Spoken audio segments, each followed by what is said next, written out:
There's a city where the ground hits 120 degrees, and where 60 years ago there was no asphalt, no power, no running water. Just sand, salt, and a handful of fishermen. Today, in that same place, stands the tallest building humanity ever raised, half a mile driven into the desert sky. The most futuristic city on Earth was born on its most uninhabitable patch. And that's not the strangest part. The strangest is who lives there. Of every 10 people in this metropolis of glass and gold, 9 were born abroad. The people who dreamed the city, named it, and still rule it are a minority in it. How did a handful of pearl divers' descendants raise, in 50 years, the city the whole world wants to visit, where nothing should survive? In the next minutes, you'll discover 3 things. First, how a city with almost no oil got obscenely rich, and why police here chase criminals in Lamborghinis and Bugattis. Second, who really raised these towers brick by brick, and the invisible price they paid. And at the end, the most absurd of all.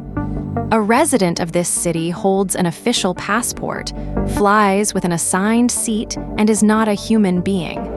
Hold on to that. This tiny territory, wedged between the Gulf Desert and a sea too warm to cool you, became the postcard of impossible. Palm Islands visible from space, a ski slope with real snow while outside you could fry an egg on the sidewalk, an ATM that spits gold bars. This is Dubai. The truth about life here is nothing like the influencer story. Welcome to the side of the world nobody shows you. Our story begins in 1959, when Dubai was so poor it went broke. The man in charge, Sheikh Rashid bin Saeed Al Maktoum, made a call the neighbors called insane. He borrowed a fortune. He didn't have to dredge the saltwater creek cutting through the village, the Dubai Creek. They said he'd bury the town in debt. For 3 years, excavators tore mud from the bottom day and night until ships began to arrive. With a deep creek, bigger freighters docked, trade exploded, and the fishing village became the busiest port on the coast. The man who bet everything on a thread of salt water planted a city he'd barely see, because the Dubai Rashid inherited had no towers. It had a sea, a desert, and a treasure mentor from the ocean floor with their own lungs. Before oil, Dubai lived on pearls. From May to September, hundreds of wooden boats sailed for the oyster beds of the Gulf. Divers dropped 100 feet,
sands, a wall of glass towers. There was a desert road with 2 or 3 buildings loose in the sand. Almost everything the world knows as Dubai was built in less time than a mortgage takes to pay off. And the finger-pointing highest has a name. The Burj Khalifa stands 2,700 feet, twice the Empire State, nearly triple the Eiffel. So tall you watch the sun set, race down the elevator, and watch the same sunset again below. 2 dusks in one day. From the top, the other skyscrapers look like models, and the desert runs orange to the horizon. And raising this monster in Gulf heat was a war. 6 years of work and more than 12,000 laborers at once, much of it above 100 degrees. Enough concrete to pave a highway 120 miles long, pumped 2,000 feet up, a world record. At the top, it sways nearly 6 feet when the desert wind hits. And opening day in 2010 holds a twist almost nobody knows. The building was to be called Burj Dubai. But in 2009, the world broke, and Dubai broke with it, drowning in over $100 billion in debt. Rich neighbor Abu Dhabi saved it from bankruptcy. In exchange, on opening day, the name changed at the last minute to Burj Khalifa, honoring the leader who paid the bill. The proudest tower in the world carries a debt in its name, and that's only the start of the impossible. Short on shoreline, Dubai made land. It poured into the Gulf 3 billion cubic feet of sand and rock and drew an island shaped like a palm, one of the few human-made objects visible from space. The palm holds luxury hotels, mansions, private beaches where open sea used to be. Billionaires pay a fortune for sand the city invented, and that wasn't even the most ambitious idea. Off the coast, Dubai built 300 artificial islands designed to form, from above, a complete map of the world.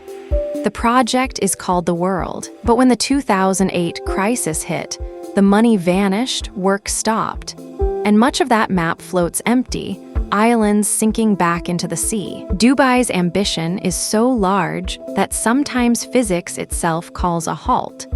But the city never learns. The first great luxury postcard here floats on the sea shaped like a sail.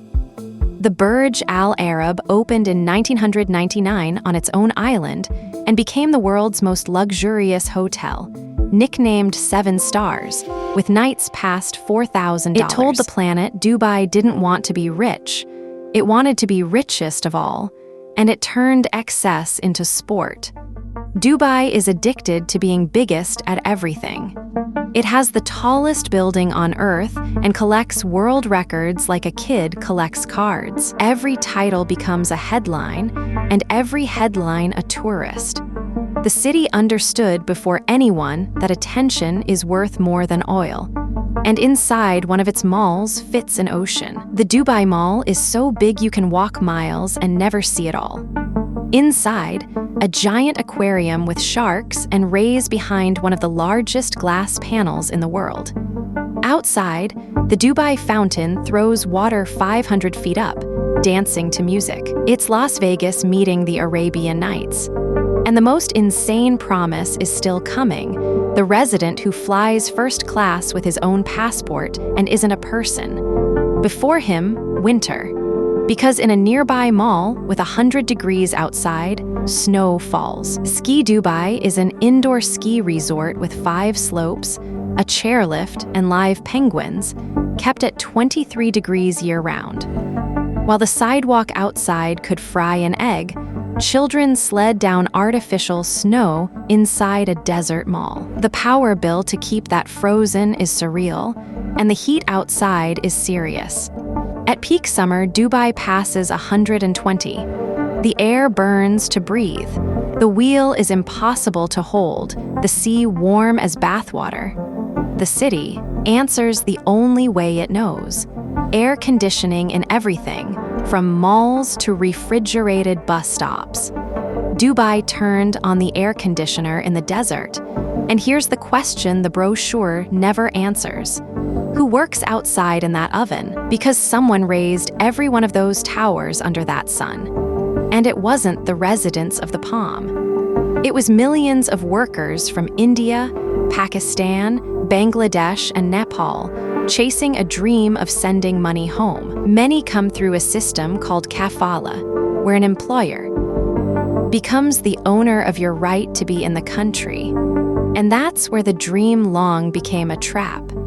On arrival, companies commonly took your passport, leaving you bound to a single boss, unable to change jobs or go home. Pay measured in a few dollars an hour to raise buildings worth billions. Overcrowded housing on the outskirts, far from the cameras, 12 men to a room. The most luxurious city in the world was built by its worst-paid hands, and the heat made the site deadly. In that heat, with little water and long shifts, men fainted on scaffolding. For years, the real number of heat deaths was a forbidden subject, called underreported by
that sells freedom and luxury is also one of the most controlled and watched on Earth, a camera on every corner. And all that control protects an identity most will never hold. Owning Dubai is nearly impossible for an outsider. You can live here a lifetime, build a company, raise children, and never become a citizen. Emirati citizenship is a closed club, passed almost by blood, with benefits reserved for that minority of under 10%. The foreigner is always a luxury guest, never a member of the house. And the few real owners keep traditions that seem from another planet beside the towers. We've reached the third promise, the most absurd of all. Here the falcon is king for the Emirati. This bird of prey is a symbol of honor and desert heritage, treated like royalty. Falcons fly seated in the cabin beside their owner. They have their own hospital with an operating room and beds, and each holds an official government document with a photo and a number, a real passport. More than 28,000 have been issued to these birds. This isn't new money eccentricity, it's memory. Before oil and air conditioning, the falcon meant eating or starving. Treating it as a prince, the Emirati holds the only link still tying him to the grandfather who slept on sand. The desert refusing to be forgotten under the glass.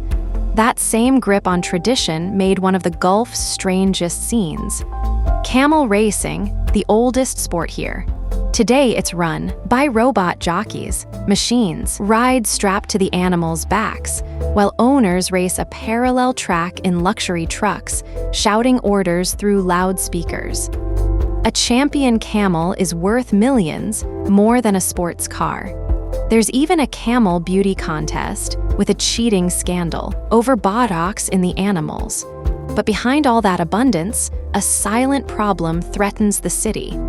Dubai has almost no fresh water, no river, and barely any rain a year. Practically every drop from the tap came from the sea, desalinated, in plants boiling salt water, with mountains of energy. One of the driest cities on Earth spends rivers of money just to have something to drink and fill infinity pools. Unsatisfied, the city decided to attack the sky itself. Planes climb to bombard clouds with chemicals and force rain to fall, a technique called cloud seeding. If nature won't send water, the city takes it by force. And almost everything eaten here comes from far away, flown and shipped in, because almost nothing grows in salted sand. An entire civilization suspended, over ground that alone sustains nobody. And now and then that ground charges back. Dubai's sky turns rust-colored. A sandstorm swallows the skyscrapers, erases the top of the Burj Khalifa, coats the Lamborghinis in dust. For a few hours, the city of the future vanishes inside the landscape it swore to beat. And still Dubai dreams bigger. It has announced entire climate-controlled districts, a museum dedicated to the future, and projects to simulate life on Mars in the desert. Where any country sees a limit, Dubai sees a draft. The village that went broke in 1959 now wants to teach humanity to live off Earth. But none of that erases the question from the beginning. Why do millions accept a city where they'll never be owners, where they don't vote, and where summer boils at 120? Because Dubai offers a rare deal. Near total safety, an untaxed salary, clean streets, a chance to start over far from home's chaos. The resident doesn't buy citizenship. He buys the calm of living in the future, knowing he's a guest. That answers the paradox from the start. How the most futuristic city on Earth was born in its most uninhabitable place, raised by a minority within it. Because Dubai never had the luxury of its own ground. No water, no fertile land, with oil it knew would end, it imported all it lacked. People, money, food, ideas, and labor. The city turned its own scarcity into a project. Dubai didn't beat the desert, it made the whole world cross it. Proof a place doesn't need resources when it can attract everyone else's. That ambition, for better and worse, moves mountains of sand, and also proof that every shine this high casts a shadow the same size. In the labor camp, the skyscraper time-lapse never shows. Dubai is the dream and the cost of the dream, stacked, separated by an elevator. But Dubai is only one face of this planet. Out there is the poorest country on Earth, the coldest place humans ever lived, forgotten cities where life borders impossible and someone calls it home. Dubai chose the extreme of heat and sand with glass and gold. If this story made you see the world a little differently, that's exactly why this channel exists. Subscribe and come with me as far as reality can go.